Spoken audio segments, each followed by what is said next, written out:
đây tôi nói hiện boss này Cái hậu mà em nó mà là ta chơi na lúc hôm nào chơi tụi nó cho cái cái gì mà làm ai ăn đúng bốc à cho nên cái nung làm ai nó chơi bốc này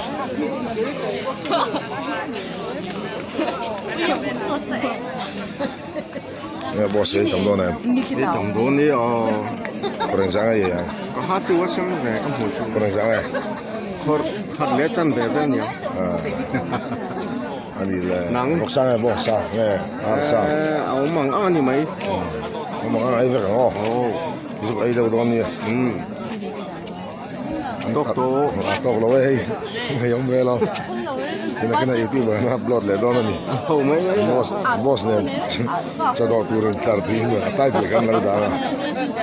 không biết là thứ gì tháp bèo cái gì ngâm mi vậy rồi tụi nó tar bèo thì chú mi bùi làm cần hôi trắng âm vắc lâu hay mi bùi lâu làm cần hôi vậy mi quý lâu lắm pa tụi nó quay cái nó xa cái nó lá hay anh sẽ cái họ lại cái mà sẽ họ em chụp anh tí xia có tay là in là rong ball tụ cái này nó xí rồi boss boy anh mua ta chơi tụ rin cái box xia chuan thì lâu làm về lâu lên hay cần mai nó là chỉ lâu được bao nhiêu năm này pathum mà này pathum